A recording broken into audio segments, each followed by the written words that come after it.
5-7 पिढ्यामध्ये 100% गडबड आहे. मी माझ्याबद्दल बोलतो. अरे या देशाचे सगळे देव काळे आहेत. सावळाग राम माझा प्रभू रामचंद्र हे पण काळे सावळे. कृष्ण भगवान हे पण काळेच आहे. आणि शंकर भगवान कसे काळे नाही, निळे निळे. आणि आमच्या पश्चिम महाराष्ट्रामध्ये एक देवी आहे, तिचं नावच काळूबाई आहे.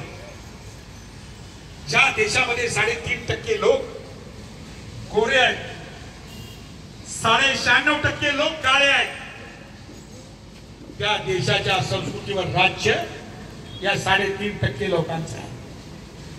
I am talking about aesthetic. तुमच्याकडे मुली दाखवताना चहा पाण्याचा कार्यक्रम होतो का? कांदे पोहे वगैरे होतो का कार्यक्रम? मुली दाखवले जातात, चहा पाण्याचा कार्यक्रम होतो. ते बंद करा ना. मुलगी दाखवायला ती काय काय शिर्डी आहे की करुडो आहे, गाय आहे की म्हैस आहे की काय आहे, म्हणजे काही जनावर आहे. आता पोरांना बघण्याचा कार्यक्रम सुरू केला पाहिजे. जाधव साहेब, हे मुलींना बघण्याचा कार्यक्रम काय? पण अलीकडे काय आहे की त्या कार्यक्रम सुरूच आहेत. आता हे तुळशीबारशीची लग्न झाली ना, आता आमच्याकडचे सगळे लोक माझे येतात, दादा आपल्याला आमच्याला मुलगी बघवायला जायची. आता मागच्या वर्षी जाधव साहेब, किरण जाधव साहेब मला एका ठिकाणी गेले बा पोरगी बघायला. मला म्हणले दादा तुम्ही चला. अरे म्हणलं मला कशाला घेऊन जाता? नाही म्हणले तुम्ही असताना कसं वजन पडतं. आणि मी म्हणलं मला नका घेऊन जातो. बाबा गेलो. मग ते पोरगी ते दाखवण्याचा कार्यक्रम, कांदे पोहे वगैरे, चहा वगैरे. मग त्या पोरानं तिला विचारलं की हा म्हणजे हाय म्हणजे असं काय, पण जरा म्हणजे कसं आहे की म्हणजे पोरगी जराशी काळी आहे. अरे म्हणलं तुझं तोंड बघ, तुझं तोंड बघ ना. 15 कुत्री एकदम मुतले ग तोंड आहे. तू दुसऱ्याच्या लेकराला काळी आहे म्हणतो. आता कुठून काळ्या जातील कुठं? जो तो मुलगा म्हणतो मजला बायको पाहिजे गोरी. आता तुम्हीच सांगा पाहुणं, कुठं जातील काळ्या पोरी? कुठं जातील? My dear friends, I am talking about aesthetic. मी सौंदर्य शास्त्राबद्दल बोलतो आहे. या देशाचं मूळ सौंदर्य शास्त्र बिघडवण्याचं कारस्थान हजारो वर्ष चाललेलं आहे. या देशाची मूळ संस्कृती ही काळ्यांची आहे, अनार्यांची आहे, गोरगरिबांची आहे, जमिनीवर काम करणाऱ्या लोकांची आहे. आणि त्या संस्कृतीला बट्टा लावून एक वेगळी संस्कृती या देशावर लादलेली आहे. आता त्याच्याबद्दल मी जास्त बोलत नाही, परंतु या लादलेल्या संस्कृतीने आम्हाला गुलाम केलं. आणि म्हणून हा जलसा आहे, त्या गुलामी विरुद्ध जलसा आहे. आणि बाबासाहेब म्हणाले होते की गुलामाला गुलामीची जाणीव करून द्या. तो काय करेल? तो बंड केल्याशिवाय राहणार. नवं सौंदर्य शास्त्र उभं केलं पाहिजे. आम्हाला नवा सिनेमा, नवी गाणी, नवं साहित्य, कादंबऱ्या, कथा या कशा निर्माण होतील जोपर्यंत आपण आपलं स्वतःच नवं सौंदर्य शास्त्र उभं करत नाही तोपर्यंत हे होणार नाही. आणि म्हणून हा जलसा आहे. सौंदर्य शास्त्राचा सुद्धा अभ्यास करणारे आणि त्याविषयी मागणी करणारा हा जलसा आहे. चल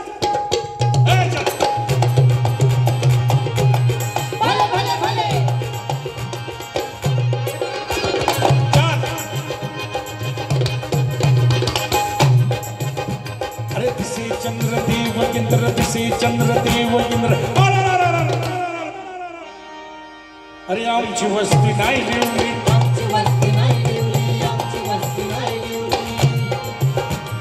दिसे कामिनी गज कामिनी, दिसे कामिनी गज कामिनी. अरे राम की माय नाही लिवली. कोण सुंदर आहे? कोण सुंदर आहे? अरे ज्यांच्या हात बॉलिवूडच्या काळ्या पैशात आहेत ते लोक सुंदर नाही. उलट ज्यांचे हात मातीत आहेत आणि ज्यांच्या कपाळावर खांब आहे त्या या माझ्या बहिणी या जगातल्या सगळ्यात सुंदर स्त्रिया आहेत. कारण त्यांचे हात काम करणारे हात आहेत. आपल्याला नव सौंदर्य शास्त्र उभं करावं. हे दिस कामिनी चले बले बले बले बले बले बले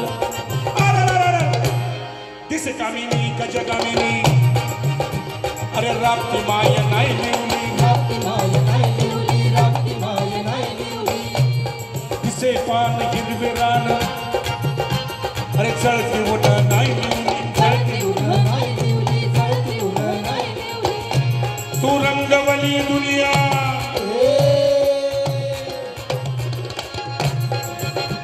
तू रंगवली दुनिया तो आमचा रंग नाही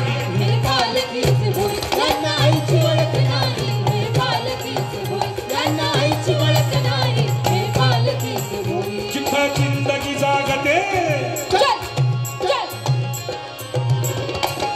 जिथं जिंदगी जागते यांची लेखणी फुटत नाही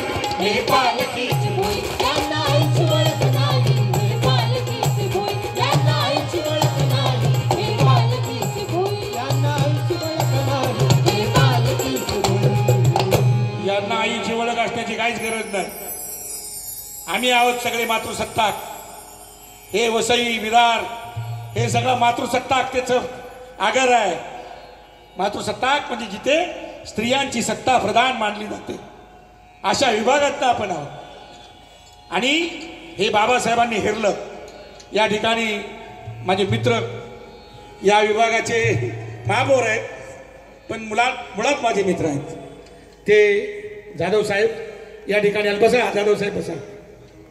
मी तुमचं स्वागत करतो ह्या कार्यक्रमात. रुपेश जाधव जे आलेले आहेत तर जोरदार टाळ्या होत्या.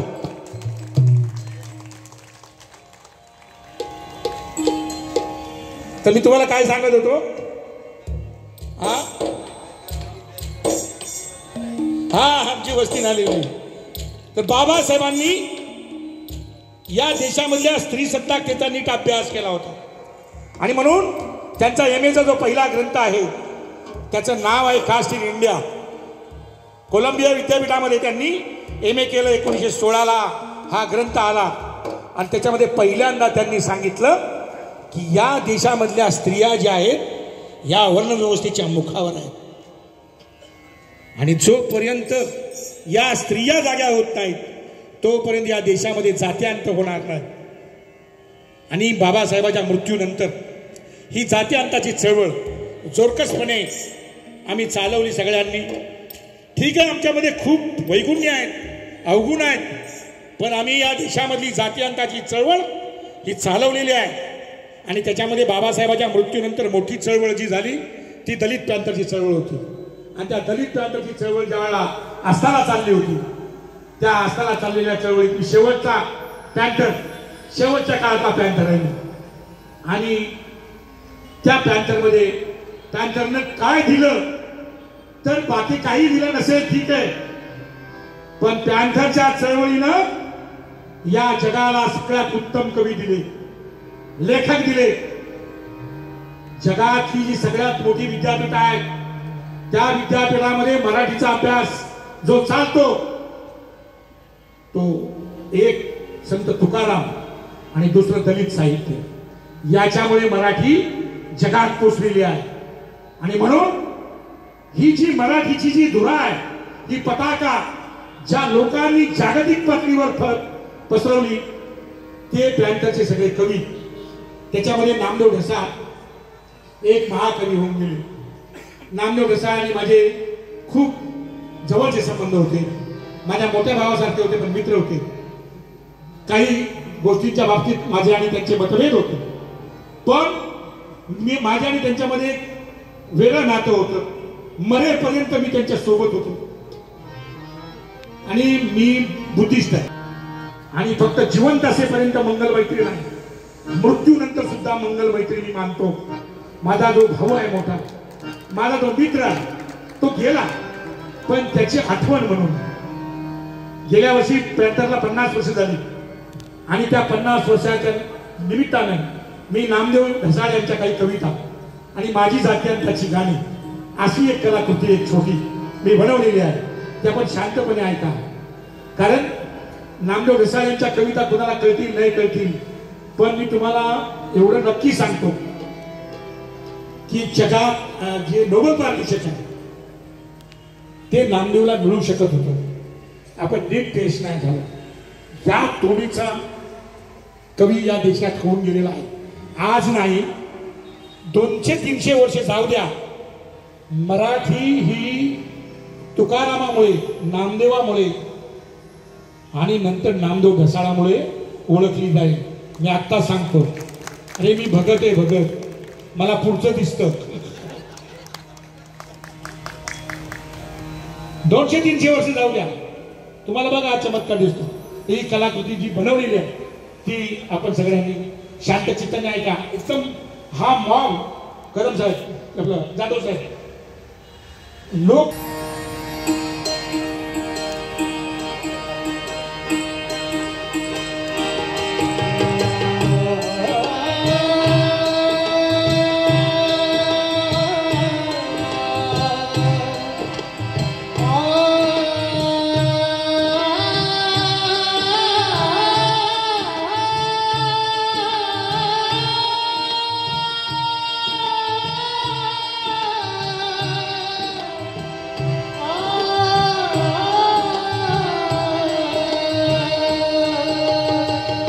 त्यांची सनातनी दया, त्यांची सनातनी दया फाकलोन रोडच्या थडव्याहून उंच नाही. त्यांची सनातनी दया फाकलोन रोडच्या थडव्याहून उंच नाही. खरंच त्यांनी आपल्यासाठी आभाळात मांडव घातला नाही. अरे बोलून चालून ते सामंतशाह, त्यांनी तिजोरीत लॉक केलेला प्रकाश. बोलून चालून ते सामंतशाह, त्यांनी तिजोरीत लॉक केलेला प्रकाश. लादलेल्या परिवार आयुष्यात फुटपाथ देखील आपली नाही. माणूसपणाची किळस यावी इतके त्यांनी बनवले आहे लाचार. करपून गेलेल्या आतड्यात साधी माती भरता येत नाही. उगवणारा न्यायी दिवस लाच खाल्ल्यागत त्यांचाच होतो पाठीराखा. आणि आपल्या कत्तली घडताना त्यांच्या सडळ हातातून निश्वासही ढळत नाही, निश्वासही ढळत नाही, निश्वासही ढळत नाही.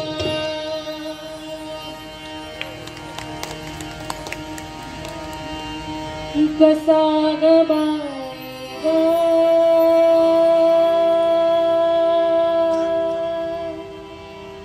कसा ग बाई ग,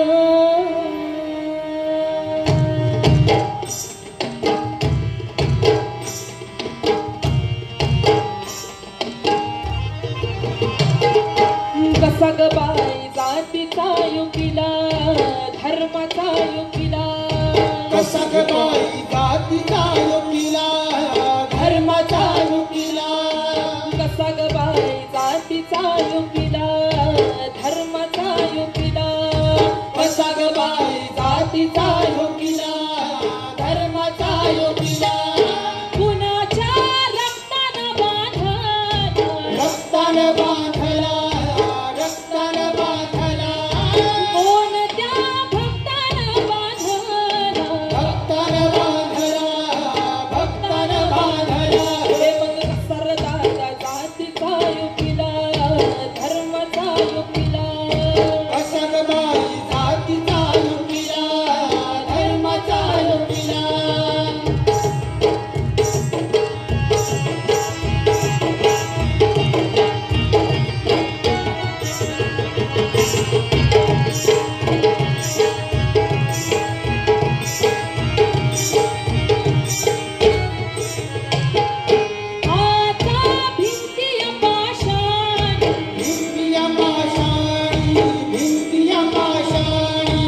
इथला प्रत्येक हंगाम बेदर्दीच असतो, म्हणून फांदीला नुसता सांगाणाच लटकून भागत नाही रे.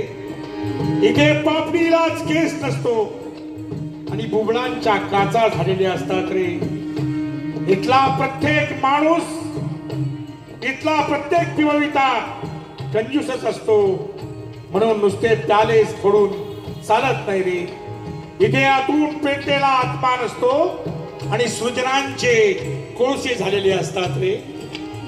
इथला प्रत्येक महाकवी हा खुणाच असतो, म्हणून शब्दांच्याच नजाकतीला भुलणं शोभत नाही रे. इथे माणसालाच माणूस खात असतो आणि वाल्याच्या पाठीवरले वळ लपविले जातात. वाल्याच्या पाठीवरले वळ लपविले जातात. वाल्याच्या पाठीवरले वळ लपविले जातात. नाही हिंदू मारला,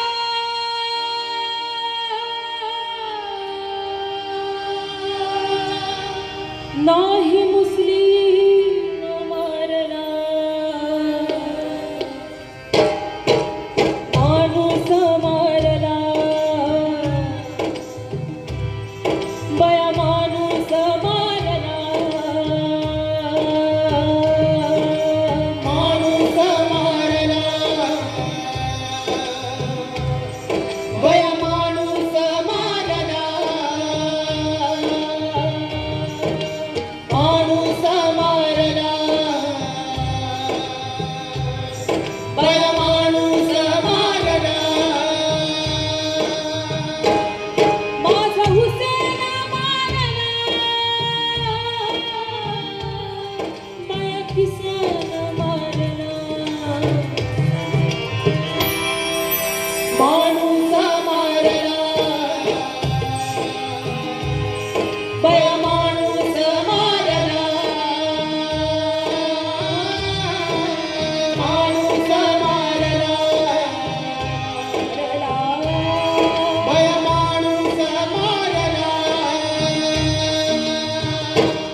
नामदेव ढसाळ यांनी एक अत्यंत युगप्रवृत्त कविता लिहिलेली आहे माणसाने.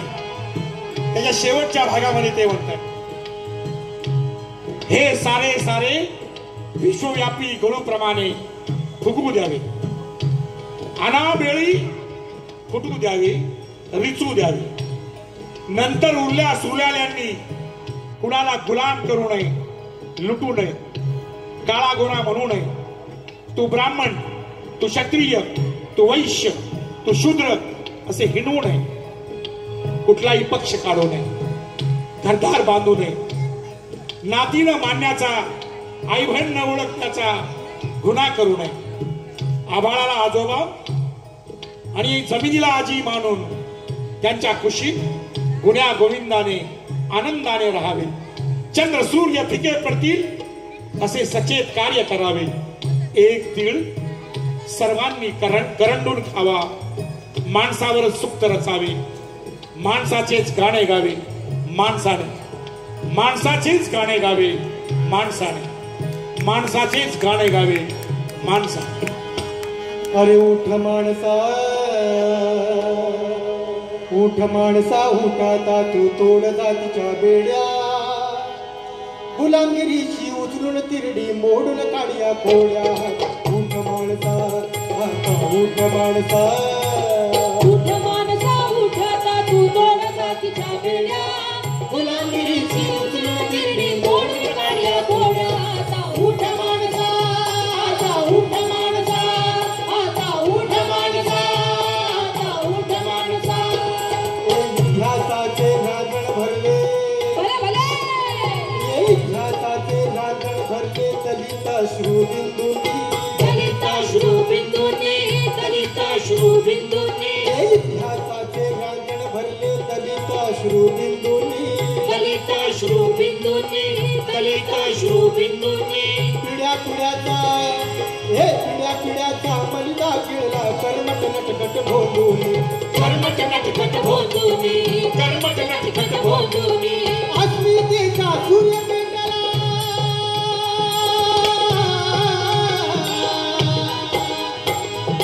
अहो अस्मितेचा सूर्य पेटला. पेटवाया जाती, पेटवाया जाती, ह्या पेटवाया जाती. मोडून मोडून टाका फोडून या देशाच्या भिंती, या देशाच्या भिंती, अहो या देशाच्या भिंती. भस्म करावी युगायुगाची आंधळ्याची ही शाळा. उठ माणसा, उठ माणसा, उठ माणसा, उठ आता तू तोड जातीच्या बेड्या. गुलामगिरीची उचलून तिरडी मोडून काढल्या खोड्या. आता उठ माणसा, आता उठ माणसा, आता उठ माणसा, आता उठ माणसा. आणि खेळलं ग आड राणी, खेळलं ग आड राणी. कुणाला घेरलेला आहे? अरे माणसांनी माणसांना घेरलं तर सोडवता येते. या देशाच्या संविधानाला घेरलेला आणि म्हणून हे गाणं लिहिलेलं. बाबासाहेबांनी हे संविधान आपल्याला दिलं आणि ते संविधान पचलं नाही म्हणून 2018 ऑगस्ट महिन्यात 9 तारखेला दिल्लीच्या जंतर मंतरवर काही समाजकंटकांनी हे संविधान जाळलं आणि कुणीच काय बोललं नाही. मला फार वाईट वाटलं. आता त्या लोक बाकीचे लोक बोलणार नाहीत पण अरे तुम्ही बोलला नाही त्याचं मला लय वाईट वाटलं. आणि त्याच्यानंतर मी हे गाणं लिहिलं. काय गाणे बघा. भाळावरी काळोखाच्या उजेड कोरतो, काळ्या आईच्या उरात भीम लेखण्या पेरतो,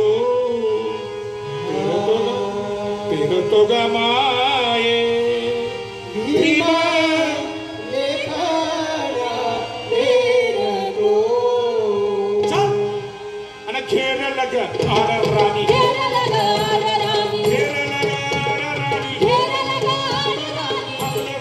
चहू कुणी आपले वार चहू कुणी आपले वार चहू कुणी आपले वार चहू कुणी सोडवा सोडवा संविधान सोडवा जनांचं विधान सोडवा सोडवा संविधान सोडवा जनांचं विधान सोडवा सोडवा संविधान सोडवा जनांचं विधान सोडवा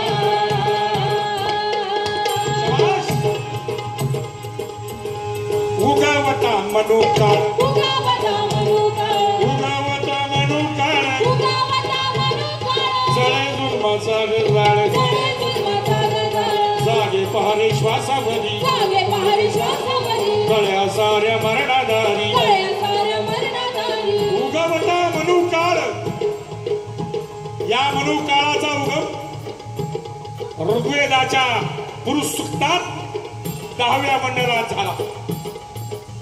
डॉक्टर बाबासाहेब आंबेडकरांनी संशोधन करून या मनुकाळाचं खूप विश्लेषण केलेलं आहे. किती लोकांच्या घरामध्ये पुस्तक आहेत रे? वाचता का? ओय वाचता का? किती लोकांच्या घरात पुस्तकाची कपाट आहेत? जरा हातवर करा. आता ज्यांच्या घरात नाही पुस्तकाचं कपाट त्याचं घर कधी पण होऊ शकतं सपाट. बाबासाहेबांनी ग्रंथ लिहिला revolution and counter revolution in ancient India. त्याच्यामध्ये बाबासाहेबांनी एक सिद्धांत लिहिलेला आहे आणि तो सिद्धांत जागतिक पातळीवरचं जे समाजशास्त्र आहे त्याला कॉन्ट्रीब्युशन आहे. जागतिक सोशॉलॉजीला ते म्हणतात त्या ग्रंथामध्ये की या देशामध्ये एक छोटी क्रांती होते आणि ताबडतोब त्या क्रांतीचा पराभव करणारी मनोवाद्यांची दुसरी ताबडतोब प्रतिक्रांती होते. आणि बाबासाहेब सगळा इतिहास सांगतात. बाबासाहेब म्हणतात या जगातली सगळ्यात महत्वाची महत्तम जगाच्या विचाराला कलाटणी देणारी अशी जी एक मोठी क्रांती झाली ती भगवान गौतम बुद्धांच्या माध्यमातून. त्यांनी जगातल्या सगळ्या धर्माचा जो काही चांगुलपणा आहे तो अगोदर ओळखला होता आणि तो मांडला. नंतर तो सगळ्या धर्मांमध्ये आहे. चांगली गोष्ट आहे. पण याची पायाभूत मांडणी जी आहे ती भगवान गौतम बुद्ध यांच्या संपूर्ण तत्वज्ञानात आहे. जशी भगवान गौतम बुद्धांनी क्रांती केली 400 वर्ष मनोवादी वाट बघत बसले आणि इसवी सनाच्या पहिल्या शतकात पुष्यमित्र शुंग नावाचा एक वैदिक राजा निर्माण झाला आणि त्यानं सांगितलं की या देशामध्ये भगवान गौतम बुद्धाच्या धम्माचं काम करणारे जे भिक्खू आहेत त्या भिक्खूचं मुंडकं आणा. मी तुम्हाला 100 सुवर्ण मुद्रा देतो. एवढी मोठी प्रतिक्रांती झाली की पुढची 1000 वर्ष या देशामध्ये अंधार होता. प्रचंड मोठा अंधार. आणि या 400 वर्षामध्ये बुद्ध काळामध्ये एक महान राजा होऊन गेला. त्याची 2 मुलं या सुपारिका बंदरावर आली होती. त्या राजाचं नाव आहे चक्रवर्ती सम्राट अशोक. त्याचा संपूर्ण इतिहास मुजवून टाकला, बुजवला, पूर्ण बुजवला. अशोकाचा इतिहास मी 28 वर्ष इतिहास शिकवलेला आहे. 28 वर्षांनी इतिहास शिकवलेला आहे. तुमची मुलं जी पुस्तकं वाचतात इतिहासाची त्या बालभारतीची त्याचा 5 वर्ष मी संपादक होतो. मी मुंबई विद्यापीठाचा गोल्ड मेडलिस्ट आहे. आता तुम्ही म्हणाले मी का सांगितलं? कारण जोपर्यंत बाबासाहेबांच्या डिग्र्या बघत नाहीत ना तोपर्यंत कोणी B.R. आंबेडकर यांच्यावर विश्वास ठेवला नसता. आणि या डिग्र्या माझ्या नाहीत, त्या बाबासाहेबांच्या डिग्र्या आहेत. संपादक पण बाबासाहेबच होते, गोल्ड मेडलिस्ट पण बाबासाहेबच होते आणि जे काही शिकवलं ते सगळं बाबासाहेब होते. मी कोण नाही, मी नावाला आहे.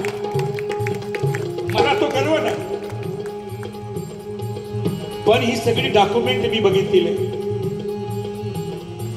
सम्राट अशोक या देशातला असा चक्रवर्ती राजा. अरे माणसांसाठी दवाखाने सगळेच काढतात. हा पहिला राजा, जगातला पहिला राजा आहे, जगातला.